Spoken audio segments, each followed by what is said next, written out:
Alright everyone, so up until now we've had a problem, and the problem is that the bat is absolutely impervious to all damage. We can't damage the bat. The bat can damage us, we can't damage the bat.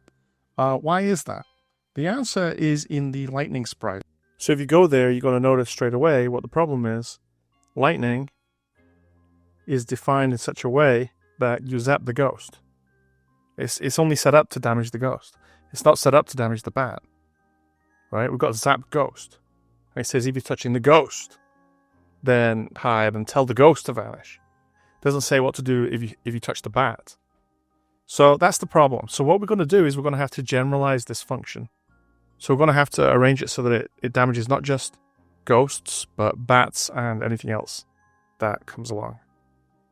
So the first thing we're going to do is we're just going to hit Control or right click on this. And we're going to hit Edit. And we're going to change the name of it from Zap Ghost to Zap Foe. So foe is just a word for opponent or enemy. And so this means, whoever comes along that you want to zap, right? It could be a bat, it could be a ghost, could be anything. So now we've given it a more general name. Now that doesn't fix all this. You still have to kind of make all this right as well, right? But at least now we can see what we're doing. We're trying to create a more general version of this zap function. So what can we do to change this? Well, one thing we could do is we could just change ghost to bat, like so.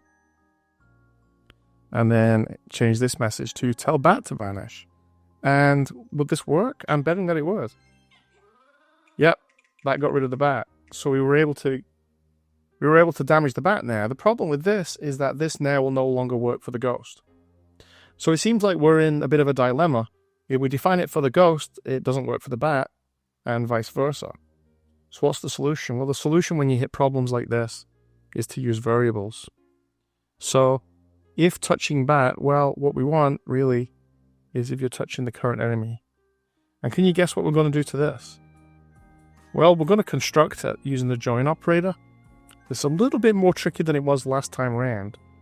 So you might want to pause and see if you can construct this message with the current enemy in the right place before I tell you how it's done. So I want it to say tell current enemy to vanish. The problem is I've only got 2 slots. So tell, space, and then current enemy, and then to vanish. Well, the trick that I'm going to use is I'm going to use another join operator, and I'm going to drop it in that slot. And this one is space to vanish. And then this is where I'm going to drop the variable current enemy. So this ends up just joined up into one great big thing. Now don't forget your spaces. Tell space current enemy space to vanish. Very important. Otherwise you'll get the wrong phrase and it won't match the signal that the bat or the ghost is listening for. So when you've put it together, just drop it in that slot. And then hopefully this ought to work. Let's check it out.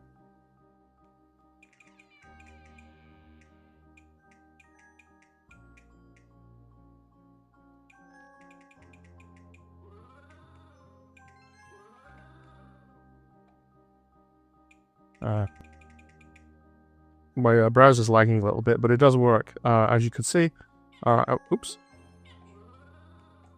All right, work together. Everything's going a little bit slow. But yeah, the program itself works fine. So I'll see you in the next video.